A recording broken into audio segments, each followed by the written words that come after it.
Bonjour, chers frères et sœurs. Toujours heureux de partager la parole de Dieu avec vous, la communauté des élus de Dieu, mais aussi de tous ceux qui nous écoutent à travers Internet.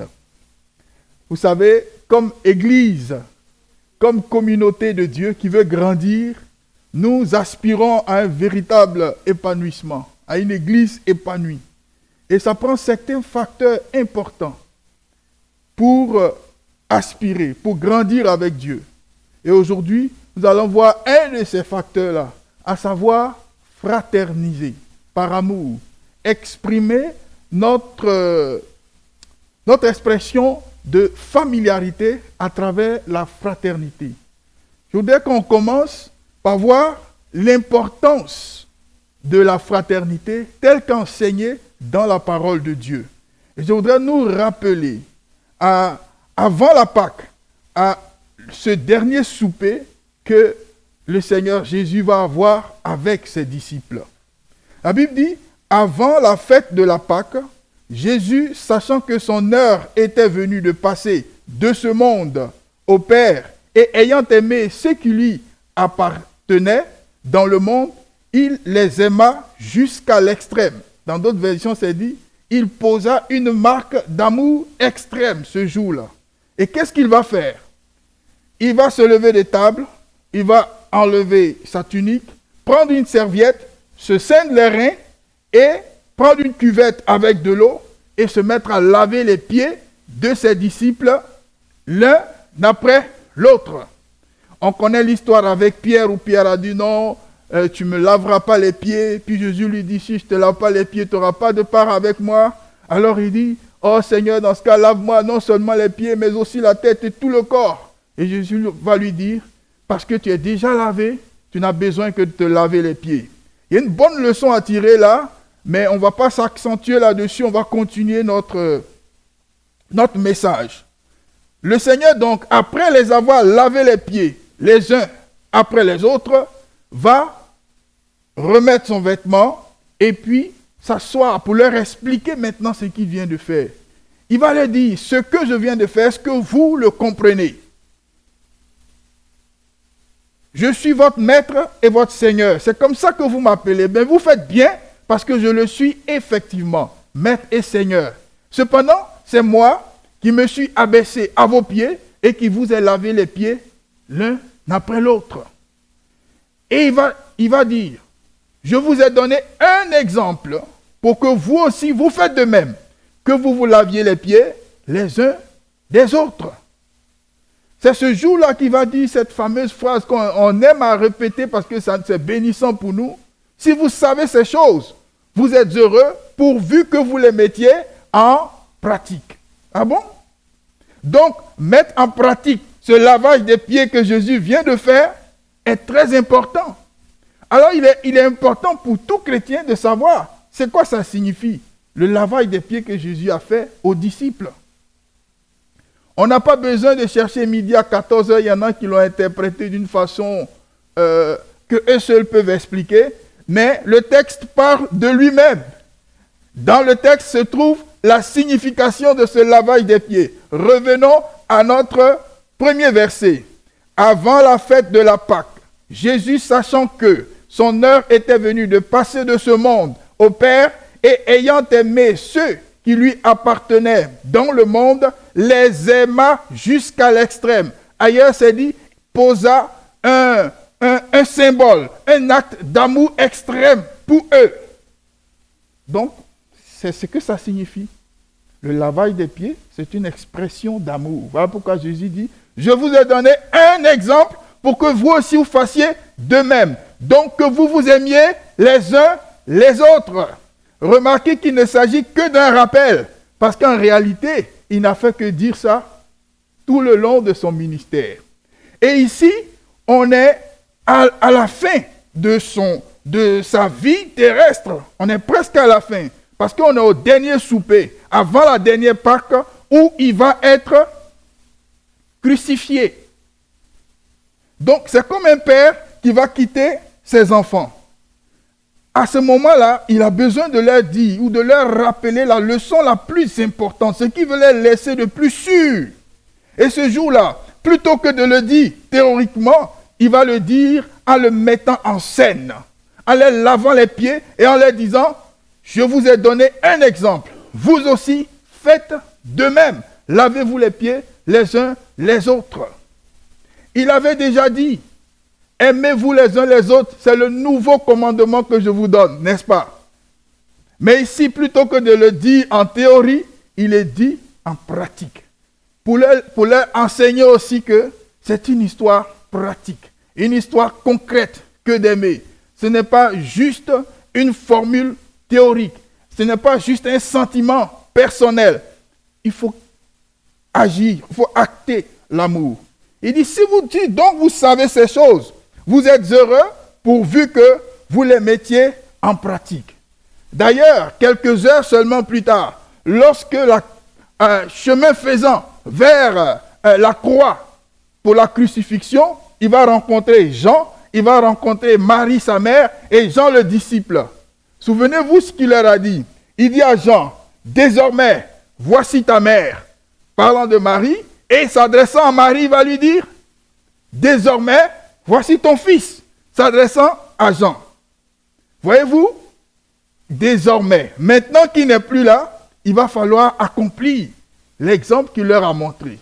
Vivre ensemble comme étant une famille, comme étant les membres d'une même famille, ayant le même Père qui est Dieu. Vous savez, je peux dire que Dieu est mon papa. Je peux le dire dans mes prières, comme on aime à le faire. Oh Jésus, tu es mon Père. Dieu Tout-Puissant, mon papa, j'en suis fier. Mais c'est abstrait. Et ça ne reste qu'un sentiment personnel. On n'a aucune preuve réelle de ce que tu dis. Mais à travers l'amour que je manifeste à mon frère, comme étant membre de la même famille que moi, je traduis à Dieu, aux hommes, aux anges et aux démons, que Dieu est notre papa. Parce que nous vivons ensemble comme frères et sœurs. Nous disons à Dieu, Dieu, tu vois, tu es notre papa. Une façon donc plus réelle, plus concrète de dire que Dieu est notre Père, que de le dire même tout seul en prière. Quoique cela puisse venir d'un cœur de bonne foi et d'un cœur sincère. Alors ce que Jésus enseigne ici, c'est l'amour fraternel. C'est la communion familiale. Alors, comment on peut définir ça? Simplement, on peut comprendre que fraterniser, c'est manifester une ouverture à l'autre. C'est créer des liens qui soient de nature familiale. C'est se soutenir, s'aimer véritablement en tant que les membres d'une même famille. Et ça, c'est sacré aux yeux de Dieu. Voilà pourquoi, à l'église primitive, leur communion familiale était sacrée à leurs yeux. La Bible dit que l'ensemble de tous ceux qui avaient cru n'était qu'un seul cœur et qu'une seule âme, tellement ils se tenaient l'intérêt les uns envers les autres. Voilà, c'est ce qui faisait leur force. Aujourd'hui encore, à l'an 2021, les paramètres n'ont pas changé, les facteurs de croissance n'ont pas changé, les facteurs d'épanouissement de l'Église n'ont pas changé. La fraternité reste encore de mise, pourvu que nous ayons compris cela et que nous le mettions en pratique. La force de l'Église primitive est pour nous aujourd'hui encore. Alors, l'apôtre Paul, dans Romains 12, à partir du verset 9 et 13, va nous donner des conseils pratiques, pragmatiques, qui touchent à la fraternité. Il va dire que l'amour soit sans hypocrisie. Parce que l'amour ne doit pas contenir le mensonge. Nous devons alors avoir le mal en horreur et être attachés fortement au bien. Au verset 9. Au verset 10, il va dire, par amour fraternel, soyez pleins d'affection les uns les autres. Soyez remplis d'affection. Ce n'est pas un simple sentiment pieux. Il faudrait le penser, il faudrait le vouloir, il faudrait l'acter, il faudrait être intentionnel vis-à-vis de ces choses. Il faut le décider. Il faut apprendre à il faut s'exercer à aimer l'autre, à accepter l'autre, à s'ouvrir à l'autre. On s'y exerce. Ça ne vient pas parce qu'on y croit pieusement. Croire, c'est bon, mais s'engager à s'y exercer, c'est encore mieux parce que c'est là qu'on voit le résultat. Vous savez, nous ici en particulier, nous sommes une église très variée culturellement.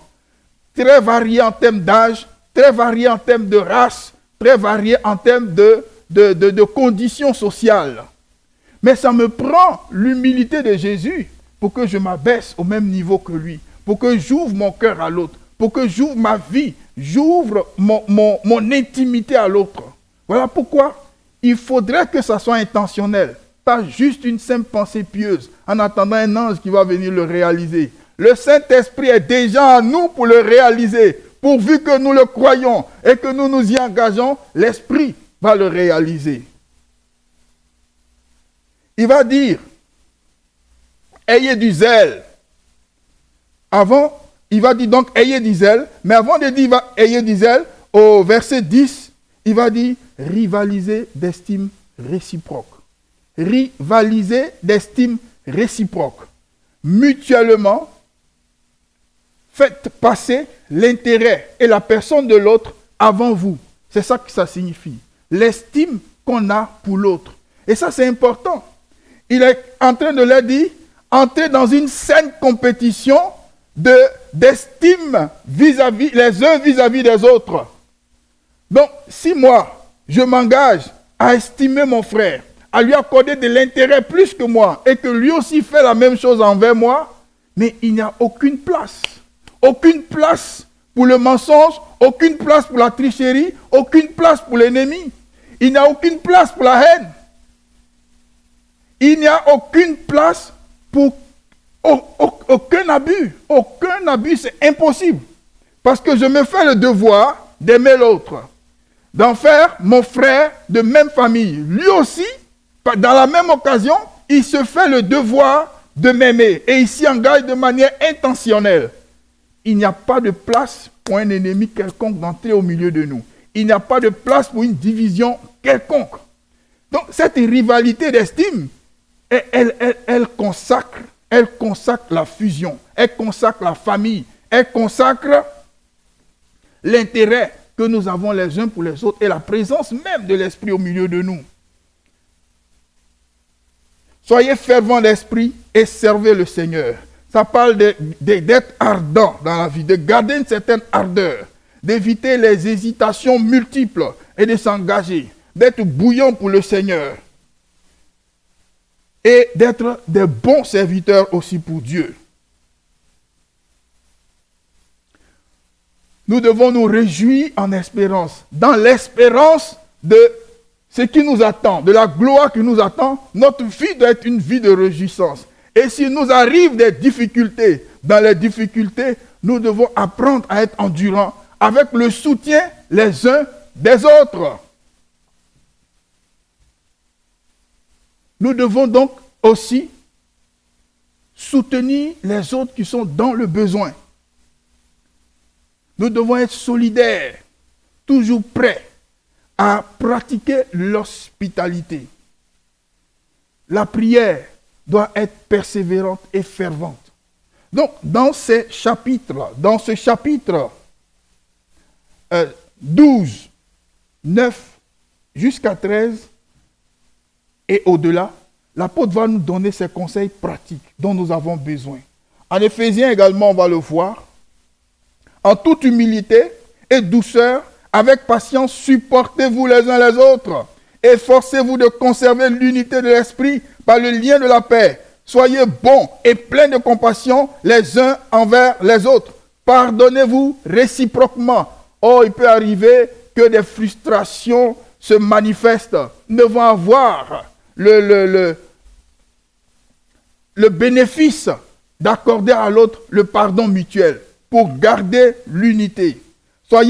On doit toujours être humble, aimable et patient. Nous supportons les uns les autres. 1 Pierre 3, les versets 8 à 9.